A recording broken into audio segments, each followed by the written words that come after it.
আজকের এপিসোড সালাউদ্দিন সাহেবের নিয়া। উনি বিএনপির সবচেয়ে গুরুত্বপূর্ণ নেতা, মানে দ্বিতীয় প্রধান নেতা বলা যেতে পারে, অপেক্ষাকৃত তরুণ নেতা। সারা দেশের মানুষের আগ্রহ আছে কলে সালাউদ্দিন সাহেবের বিষয়ে, আমার আছে। হ্যাঁ, আমার ওনার খুব পছন্দই হয়। কেন হয় বলি। প্রথমত, উনি দারুণ সুদর্শন একজন মানুষ। বাংলাদেশের পলিটিশিয়ানদের মধ্যে এমন সুদর্শন আর কেউ আছে কিনা আমার জানা নাই। পলিটিশিয়ানদের বাদ দেন, বাংলাদেশের নাগরিকদের মধ্যে এরকম সুদর্শন পুরুষ খুব কমই পাওয়া যাবে। ওনার বয়স মনে হয় 62-63 এরকম হবে, কিন্তু দারুণ রিজু একহারা ফিগার, দারুণ ফ্যাশন সচেতন। পাঞ্জাবির উপরে যে কোটিটা পরেন না, সেটা খুব এক্সক্লুসিভ করে, মনে হয় উনি ডিজাইন করেছেন, আর কথা দেখবেন না, নিজে ডিজাইন করেছেন। আমি শিওর ভবিষ্যতে সালাউদ্দিন কোটি হিসেবে এটা পরিচিতি পাইতে পারে। এগুলো তো গেল প্রশংসার দিক। উনি রূপালী পর্দার সেলিব্রিটি হইলে এই কথাগুলো এনাফ ছিল, কিন্তু উনি রাজনীতিবিদ, বাংলাদেশের প্রধান দলের বলা যায় দ্বিতীয় প্রধান রাজনৈতিক ব্যক্তি। তাই উনার যে কোনো আচরণ, যে কোনো ইতিহাস আমরা একদম মাইক্রোস্কোপের নিচে ফেলা দেখব। আমরা উনার সাম্প্রতিক ঔদ্ধত্য নিয়ে শুরু করতে। বাই দা ওয়ে, আপনি কি জানেন পিনাকি ভট্টাচার্যের ফুলকুমারী বইটি বাংলায় অনুদিত হয়ে প্রকাশ পেয়েছে? বইটি সংগ্রহ করতে চাইলে কমেন্টে দেওয়া হোয়াটসঅ্যাপ নম্বরে এখনই যোগাযোগ করুন। দেখেন, একটু লক্ষ্য করেন, সিনিয়রদের প্রতি ওনার ন্যূনতম একটা সম্মান বোধ নাই। এখনই যেন দলের মহা কিছু হয়ে গেছে, মঈন খানকে বক্তব্য দিতে থামাই দিল। পদত্যাগের ব্যাপারে আমরা লিখিত বক্তব্যে জানিয়েছি, আগেও জানিয়েছি। নিরাপত্তা উপদেষ্টা এবং আর দুইজন ছাত্র উপদেষ্টা যাদের কারণ আগেও জানিয়েছি। নিরাপত্তা উপদেষ্টা এবং আর দুইজন ছাত্র উপদেষ্টা যাদের কারণ আগেও জানিয়েছি। নিরাপত্তা উপদেষ্টা এবং আর দুইজন ছাত্র উপদেষ্টা যাদের কারণ। তারপরে মঈন খান বক্তব্য দিচ্ছেন, এটা ওনার সহ্য হইল না, উনি চলে গেছেন। দেখেছেন, দেখেন যে তিনটি বিষয় নিয়ে আমরা কথা বলেছি, আপনারা শুনেছেন, সংস্কার, বিচার এবং নির্বাচন। আমরা স্পষ্ট ভাষায় বলেছি যে উনার নিজের দলের সিনিয়রদের যিনি সম্মান দেন না, উনি দেশের সাধারণ মানুষকে সম্মান দিবেন কিভাবে? আবার ওনার বক্তব্যের টোন দেখেন, মনে হয় ধমকায় ধমকায় কথা বলতেছেন। নিরাপত্তা উপদেষ্টা এবং আর দুইজন ছাত্র উপদেষ্টা যাদের কারণে এই সরকারের নিরপেক্ষতা ক্ষুণ্ণ হচ্ছে, তাদেরকে বাদ দেওয়ার জন্য আমরা আজকেও লিখিত বক্তব্য আমরা দিয়েছি। সেই আশ্বাস ওনারা দেখবেন, আমরা আমাদের বক্তব্য দিয়েছি। আবার পাশাপাশি আমির খসরু মাহমুদের বক্তব্য দেখেন, নম্র বিনয়ী ভাবে বলতেছেন, তাই না? দেখেন, আমি একটু বলি, মূলত সংস্কার এবং বিচার, নির্বাচন, এই তিনটার উপর আলোচনা হয়েছে। তো সালাউদ্দিন সাহেবের টোন দেখেন, আবার দেখেন। নিরাপত্তা উপদেষ্টা এবং আর দুইজন ছাত্র উপদেষ্টা যাদের কারণে এই সরকারের নিরপেক্ষতা ক্ষুণ্ণ হচ্ছে, তাদেরকে বাদ দেওয়ার জন্য আমরা আজকেও লিখিত বক্তব্য আমরা দিয়েছি। মনে হয় ধমকাইতেছেন, উনার ধমকানিরে কেউ তো দে, হ্যাঁ তো দে না। হ্যাঁ, সে বলে সুপুরে সরাইলে সাংবিধানিক সংকট তৈরি হবে, আর প্রফেসর ইউনূস পদত্যাগ করলে জাতি নাকি বিকল্প বেছে নেবে। মানে সুপুর কোনো বিকল্প নাই। হাসিনার যেমন বিকল্প ছিল না, সুপুরে বিকল্প নাই। যাই হোক, এটা আওয়ামী লীগ বললে তো মানা যেত, এটা বিএনপি বলে যে সুপুর কোনো বিকল্প নাই। কোন লেভেলের বেদবি দেখেন। সালাউদ্দিন সাহেবকে নিয়ে কয়েকটা প্রশ্ন উঠছে বলে, খুব গুরুতর প্রশ্ন, যেটার জবাব ওনারা দিতেই হবে, বিএনপিকেও দিতে হবে। কারণ বিএনপি ক্ষমতায় যাইতে চায়, সরকার গঠন করতে চায়, এবং বিএনপির মুখপাত্র সালাউদ্দিন সাহেব। আলাপ উঠিছে যে সালাউদ্দিন সাহেবের পোলা এস আলমের অফিসে বসতেছে। এই ব্যাপারে সালাউদ্দিন সাহেবের বক্তব্য কি? এস আলমের সাথে সালাউদ্দিন সাহেবের সম্পর্ক কি? এটা না একটা ব্যাখ্যা দেশবাসী জানতে চাইতে পারে। সারা দেশে একটা ধারণা প্রবল, সালাউদ্দিন সাহেব শেখ হাসিনার ক্যাশিয়ার, দুর্বৃত্ত, অলিগার্ক। এস আলমকে, তার বাণিজ্যিক সাম্রাজ্যকে প্রোটেকশন দিতেছেন। সালাউদ্দিন সাহেবের স্পষ্ট বক্তব্য দেওয়া উচিত, বিএনপির স্পষ্ট বক্তব্য দেওয়া উচিত। সালাউদ্দিন সাহেব যখন ধরা পড়ছিলেন, গুম হয়েছিলেন যে বাসায়, ওইটা এস আলমের একজন কর্মচারীর বাসা ছিল। অদ্ভুত ব্যাপার না? ফিরে আসলেন, যে গাড়ি চললেন সেটাও একজন এস আলমের গাড়ি। সালাউদ্দিন সাহেব গুম কমিশনে জবানবন্দি দিচ্ছেন, এটা সত্য। গুম কমিশন একটা ফ্যাক্ট ফাইন্ডিং কমিশন। এখানে জবানবন্দি দিলে গুমের বিচার হবে না। গুমের বিচারের জন্য আন্তর্জাতিক অপরাধ ট্রাইব্যুনালে অভিযোগ দায়ের করতে হবে। সালাউদ্দিন সাহেব আন্তর্জাতিক অপরাধ ট্রাইব্যুনালে কোনো অভিযোগ জমা দেন নাই, আজকা পর্যন্ত জমা দেন নাই। এটা নিয়ে ইলিয়াস বলছিল, ইলিয়াসকে কি গালাগালি সবাই। ইলিয়াস তো ভুল বলে নাই। সালাউদ্দিন সাহেবের গুমের বিচার হোক, উনি ট্রাইব্যুনালে অভিযোগ দায়ের করেন। উনি কেন করেন নাই এখনো পর্যন্ত অভিযোগ দায়ের, এই প্রশ্ন ওনাকে করাই যায়, এবং রাজনৈতিক নেতা হিসেবে এটার জবাব ওনাকে দিতেই হবে। এবার আসি ওনার গুম হওয়ার পরের ঘটনা নিয়ে। ওনার গুমের বিষয় নিয়ে প্রশ্ন তুললে ইলিয়াস, তাসনিম খান লিখছে, বিএনপি নেতা সালাউদ্দিন আহমেদ র্যাবের হাতে বলপূর্বক অন্তর্ধানের শিকার হয়েছিলেন, ব্র্যাকেটে গুম। বিএসএফ এর মাধ্যমে তাকে বর্ডার ক্রস করায় Indian national investigation agency NIA এর হাতে তুলে দেওয়া হয়।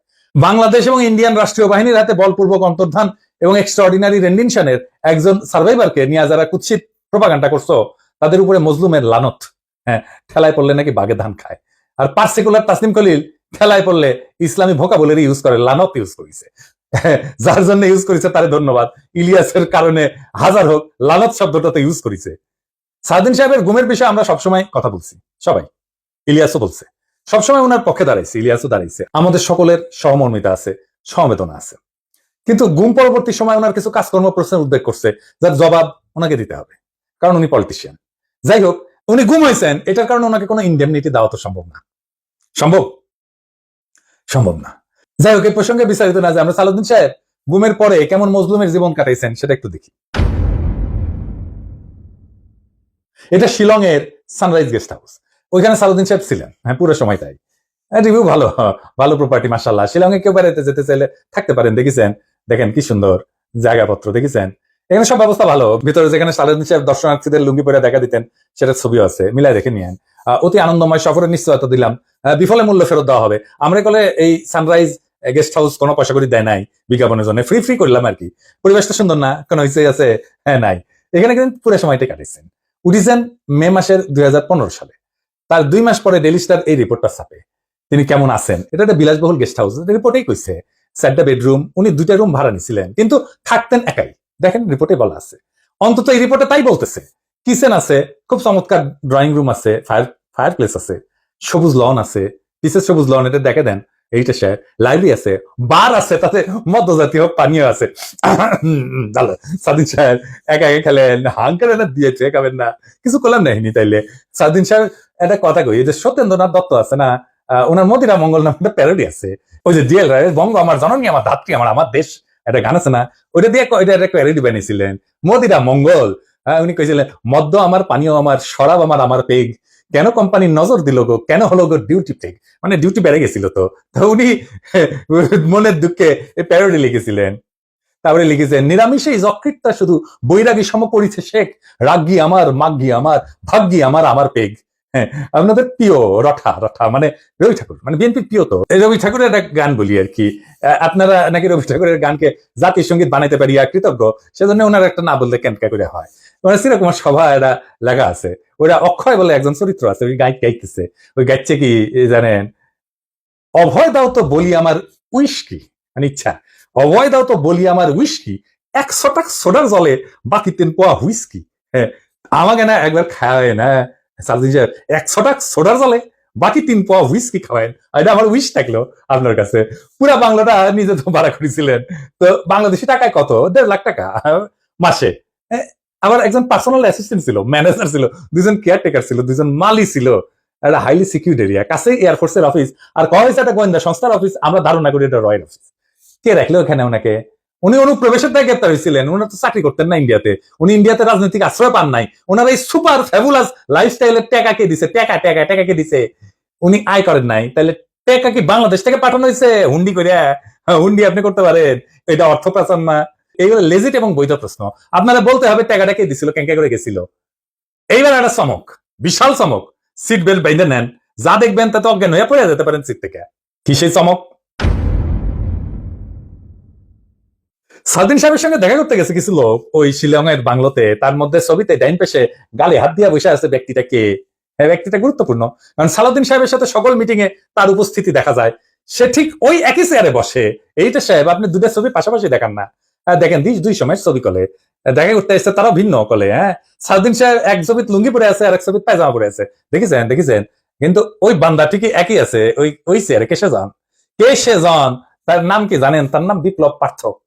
চট্টগ্রামে তাকে সবাই চেনে, আওয়ামী লীগের একজন লেসপেন্সার, আওয়ামী লীগের একজন কর্মী এবং ভারতীয় এজেন্ট হিসেবে। আওয়ামী লীগের 15 বছর পুরোটা সময় দাপটের সাথে জীবনযাপন করে গেছেন। ছিলেন চট্টগ্রাম মহানগর আওয়ামী লীগের সাধারণ সম্পাদক আজম নাসিরউদ্দিনের অন্যতম ডাইন হাত। আজম নাসিরের অনলাইনে একটা পোর্টাল ছিল, তার নাম ছিল জয় নিউজ। জয় নিউজের সাংবাদিক হিসেবে দীর্ঘদিন কাজ করেছিল এই বিপ্লব পার্থ, মাশাআল্লাহ। কিন্তু এইসব পরিচয়ের বাইরেও তার একটা বড় পরিচয় আছে। বিপ্লব পার্থর মূল পরিচয়, সে ইসকনের চট্টগ্রাম বিভাগের মিডিয়া সেলের সমন্বয়ক। হ্যাঁ, সমন্বয়ক। এটা আবার গৌরবে ফেসবুকে ঘোষণা দিয়ে প্রচার করেছিল সে। চট্টগ্রামে চিন্ময় ইস্যুতে সবচেয়ে বেশি যে লোকটা সক্রিয়, সেটা হইতেছে বিপ্লব পার্থ। দেখেছেন মিছিলে, দেখেছেন আজম নাসিরকে 2য়বার চট্টগ্রাম সিটি কর্পোরেশনের মেয়র নির্বাচনের জন্য মনোনয়ন পাওয়া দেওয়ার জন্য ওই নাকি অমিত শাহর কাছে নিয়ে গেছিল আজম নাসিরকে। আওয়ামী লীগ সরকারের আমলে বিপ্লব নাকি 60 বারের বেশি ইন্ডিয়া সফর করেছে, গর্ব করে কইতো, সব জায়গায় প্রচার করতো। আর এই সমস্ত সফরের নাকি বেশিরভাগই ছিল সরকারি সফর। তার পাসপোর্ট যাচাই করা হোক, তার প্রমাণ মিলবে। ইমিগ্রেশনে খোঁজ নেন, দেখেন কয়বার গেছিল। এটা পুলিশের কাজ, গোয়েন্দা সংস্থার কাজ। কেন একজন ব্যক্তি এতবার ভারত সফরে গেল, সেটা নিশ্চয়ই কারণ আছে। অনুসন্ধান করে এই রহস্য উদ্ধার করা হোক। তো এতদিন আওয়ামী লীগ হইলেও, এত সাজলেও আওয়ামী লীগ সাজলেও 5ই আগস্টের পর হঠাৎ করে রূপ বদল করে বিএনপি হয়ে গেছে। সব প্রোগ্রামে যায় বিএনপি, একসময় সাংবাদিকতা করলে এখন পুরোপুরি বেকার করে এবং কাজ করে না। তো শোনা যায় আর কি যে ওক নাকি রয় ঢুকাইছে বিএনপির মধ্যে এবং বিএনপির সমস্ত তথ্য ভারতে পাচার করার জন্য। এমন একজন বিতর্কিত সেন্সিটিভ লোক ফ্যাসিবাদী সরকারের সময় কয়েকবার দেখা করছে সালাউদ্দিন সাহেবের সাথে। কি কারণে? সালাউদ্দিন সাহেবকে তো কইতে হবে কেন সে সব মিটিং এ থাকে। 5ই আগস্টের পর বিপ্লব প্রার্থ শেল্টার হইতেছে, গডফাদার হইতেছে বিএনপির আরেক স্থায়ী কমিটির সদস্য আমির খসরু মাহমুদ চৌধুরী। দেখেন ওর সাথে দেখেন খালি ঘুরে বেড়ায়, স্বীকৃত, এটা প্রকাশ্য এবং স্বীকৃত। অথচ গত 15 বছরে ছাত্র দল এবং যুব দল করা হিন্দু সম্প্রদায়ের প্রচুর লোক আছে চট্টগ্রামে, তারা কাছে ফিরতে পারে না আমির খসরু মাহমুদের। তাদেরকে বাদ দিয়া লীগের দালাল ভারতীয় এজেন্ট বিপ্লবকে জন্মাষ্টমীর নাম দিয়া চট্টগ্রামের রাজনীতিতে থিতু করার চেষ্টায় মরিয়া, খসরু এবং সালাউদ্দিন চক্র।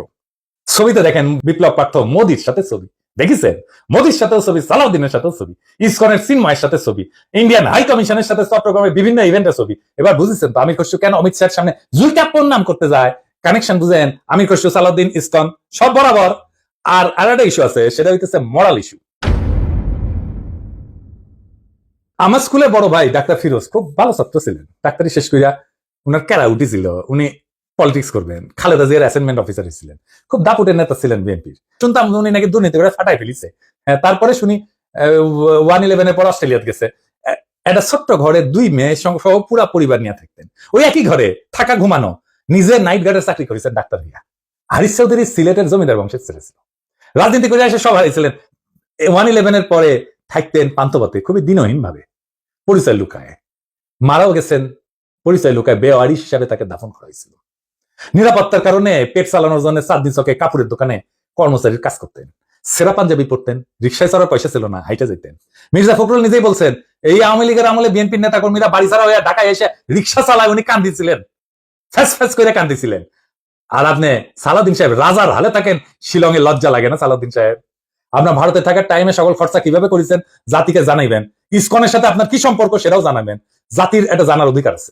1975-এ সোহরাওয়ার্দীর বডিগার্ড জয় বাংলা হয়ে যাওয়ার পরে বেশ কিছু বছর কাটাল রানী ইন্ডিয়া ছিল, সেখান থেকে বাংলাদেশে ফিরে আমাদের উপরে স্টিম লোডার চালাইছে, ফ্যাসিবাদের সাথ দিয়ে আবার ভারতে পালায় গেছে।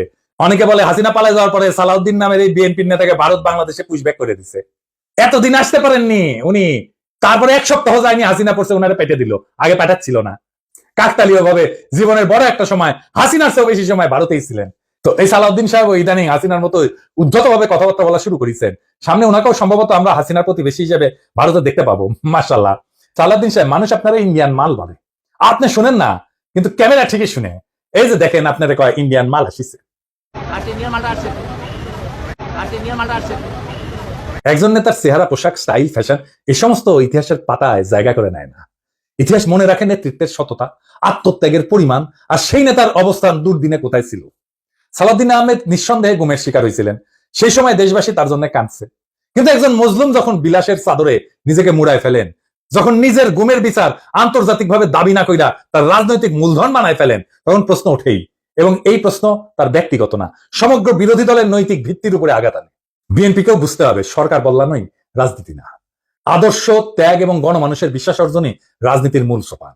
আর সেই বিশ্বাস অর্জনের পথে সবচেয়ে বড় বাধা যদি হয় নিজের দলে থাকা সদ্য ভুক্তভোগী, ছায়া সুবিধাভোগী কিংবা 21 শতকের গেস্ট হাউস রেভলিউশনারি, তাহলে শাসক পরিবর্তন হইলেও শাসন ব্যবস্থা বদলায় না।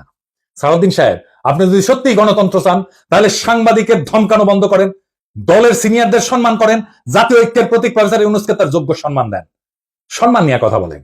আমরা চাইলে আর একটা প্রফেসর ইউনূসের মতো ফিগার পাবো না, চাইলে বটতলার উকিল হাজারো চুপ্পু পাওয়া যাবে। এসালামের ছায়া থেকে বেড়ায় আসেন, আর সাহস থাকলে আন্তর্জাতিক অপরাধ ট্রাইব্যুনালে গিয়া বলেন আমি গুম হয়েছিলাম, বিচার চাই। কারণ মানুষ আর একজন হাসিনা খুঁজতেছে না, তারা খুঁজতেছে এমন একজন নেতা যে প্রহসনের মুখোশ পইরা ট্র্যাজেডিকে উপহাস করে না। মানুষ ইতিহাসের পুনরাবৃত্তি চায় না, তারা ইতিহাস বদলাইতে চায়। তাই সিদ্ধান্ত আপনার সালাউদ্দিন সাহেব, আপনি ইতিহাস হবেন না আর একটা ব্যঙ্গাত্মক পুনরাবৃত্তি হবেন। আপনি বিশাল নেতা, আমরা অতি ক্ষুদ্র পিঁপড়া, কিন্তু মহাকালে যখন আমরা কেউই থাকবো না সেই সময়। বাই দা ওয়ে, আপনি কি জানেন পিনাকি ভট্টাচার্যের ফুলকুমারী বইটি বাংলায় অনুদিত হয়ে প্রকাশ পেয়েছে? বইটি সংগ্রহ করতে চাইলে কমেন্টে দেওয়া হোয়াটসঅ্যাপ নম্বরে এখনই যোগাযোগ করুন। এই ভিডিও থাকবে, প্রশ্নগুলো থাকবে, ইতিহাস জানবে। কেউ কেউ প্রশ্ন জারি রাখছিল, কেউ কেউ সবকিছু মেনে নেয় নাই। এভাবে জাতি চ্যালেঞ্জ করবে সেই দলটাকে যারা আগামী সরকার গঠন করতে চায়, একটা রক্তাক্ত বিপ্লবের পরে, যে বিপ্লবের আকাঙ্ক্ষা ছিল ভারতীয় আধিপত্যবাদ মুক্ত একটা দেশ। সেই দেশে যদি আবারও কারো ছায়ায় আসে সেই পুরনো ভারতীয় শকুন, সেই দলকে, সেই ব্যক্তিকে রুখে দেওয়া প্রত্যেক দেশপ্রেমিক বাংলাদেশের কর্তব্য। ইনকিলাব জিন্দাবাদ।